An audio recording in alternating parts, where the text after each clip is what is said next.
Vamos comparar os três regimes de capitalização, aplicando-os a um investimento de 30.000 euros a uma taxa periódica de 5%, portanto 0,05, durante 8 períodos. No regime simples, nós temos que o capital inicial de cada período é sempre 30.000, é igual ao investimento inicial. A taxa de juro, ou o juro, é sempre calculado sobre os 30.000 iniciais.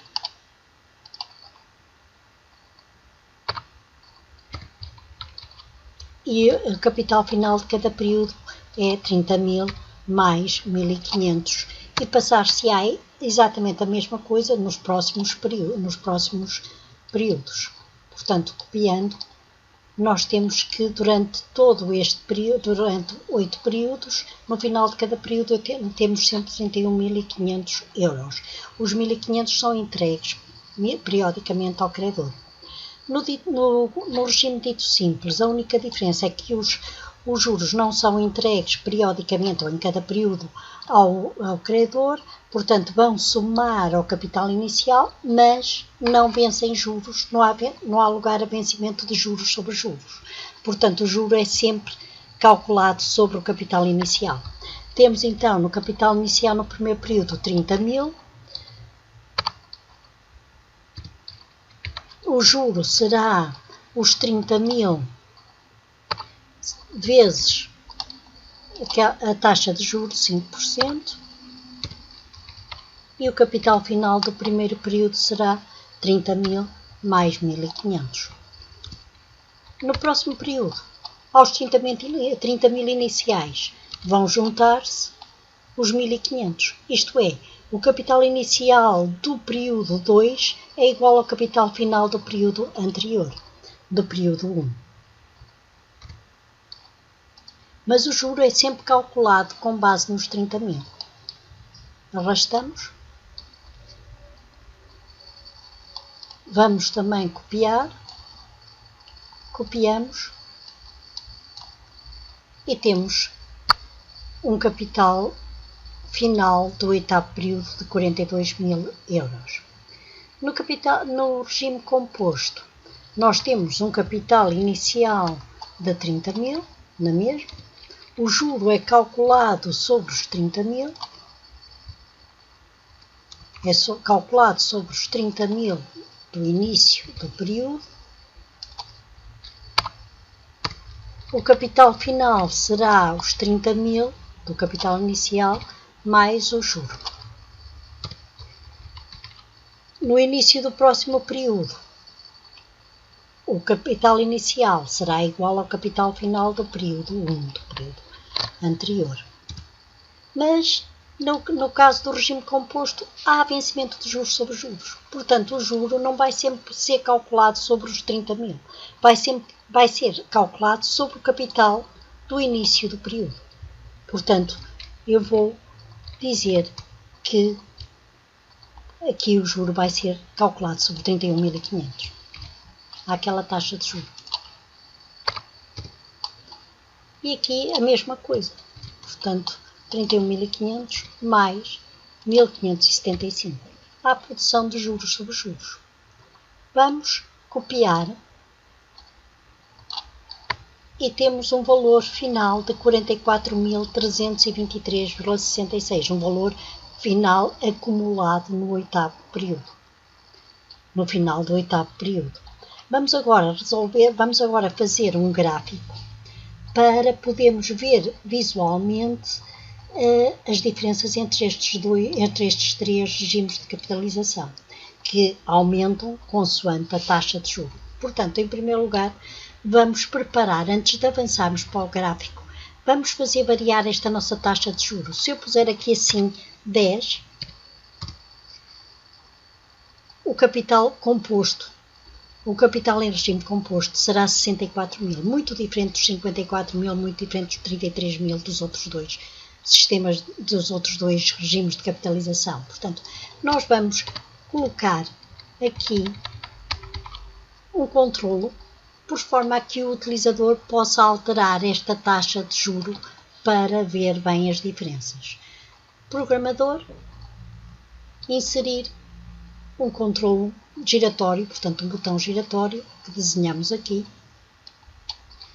e que vamos, botão direito do rato, formatar para um mínimo de 0 e um máximo de 15. Nós vamos fazer variar a taxa de juros entre 0 e 15, com incrementos de 1, e este botão comanda a célula B3, portanto está associado à célula B3. Se eu incrementar a taxa no botão, os cálculos são refeitos para 15%, para 10%, para que quisermos. Nós podemos pôr aqui assim, ao lado, dizermos que a taxa de juro, para ficar mais bonitinho, a taxa de juro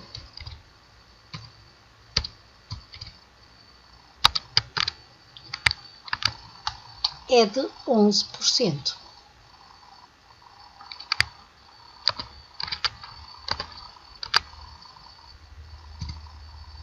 Se eu aumentar ou diminuir a taxa, imediatamente ali na descrição vem diferente também.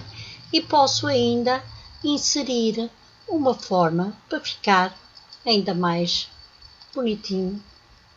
Insiro aqui uma fórmula retangular e vou dizer que o conteúdo daquela fórmula retangular será esta célula E2. Portanto, quando eu aumento ali a taxa de juro, também aumenta ali naquele retângulozinho. E ainda pude fazer melhor, vou pôr este comando, este botão giratório ali. Mas como veem, eu tenho de juntar tenho de mandar para trás, para segundo plano, este retângulo, porque senão não consigo ver o botão giratório. Vou selecionar a forma retangular, botão direito do rato e vou dizer enviar para o fundo. E agora já vejo o botão giratório. Posso pô-lo onde quiser,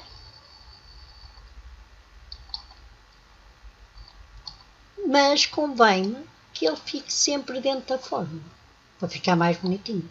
Para isso vou agrupar vou agrupar o retângulo ao botão. Seleciono o retângulo, botão, Ctrl, a tecla de Ctrl, e seleciono também o giratório e vou agrupar. Posso diminuir, posso chegar este um bocadinho mais para aqui, posso pôr maior até, um bocadinho maior.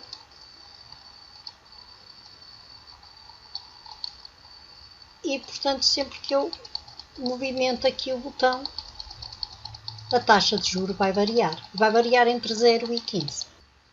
Vamos fazer um gráfico de dispersão que representa o capital no fim de cada período para os 3 regimes de capitalização.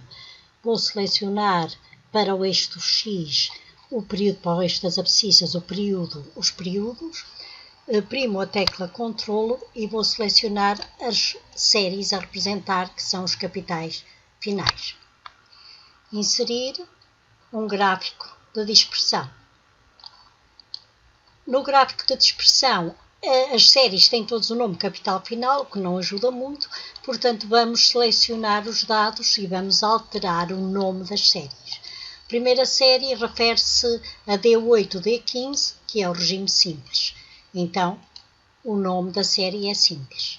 Na segunda, o nome é dito simples. E na terceira, o nome é composto. Vou selecionar um ponto aqui e vou pôr ali uma etiqueta a dizer que é o regime composto. Adicionar uma etiqueta, mais opções, e dizer que não quero o valor de X, quero o nome da série e não quero mostrar a linha da cota. E vou repetir o mesmo para as outras duas curvas. Posso também digitar um título no gráfico, capital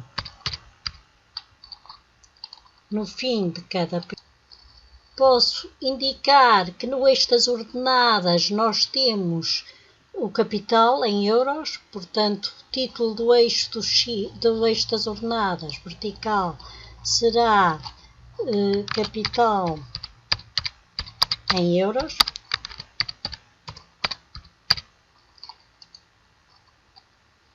O eixo das abscissas são períodos, portanto seleciono o gráfico, vou acrescentar um título para o eixo horizontal, que é o eixo das abscissas, e vou digitar períodos.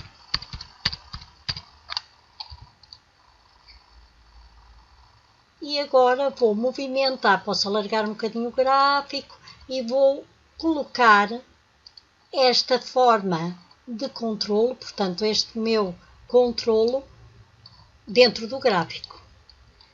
E não vamos ver, porque o gráfico tem de ser enviado para segundo plano. Seleciono o gráfico e vou mandá-lo para o fundo, enviar para fundo. E agora já tenho o meu controlo visível. Mas ao movimentar a taxa de juro, para além de movimentar as curvas, de acordo com a nova taxa de juro, para além disso, nós vamos fazendo variar também a escala do eixo das ordenadas, vai-se adaptando aos novos valores. Isso pode confundir um bocado. Portanto, vamos selecionar a escala do eixo, o eixo das ordenadas, e vamos formatá-lo para que fique sempre fixa. Portanto, selecionei o eixo, formatar seleção, e vou dizer que o valor inicial é sempre 0, o valor máximo é 100.000, o incremento ou unidade será 10.000. E assim, quando aumento a taxa ou diminuo a taxa, já não está sempre a alterar-se a escala do eixo das ordenadas, torna-se mais perceptível.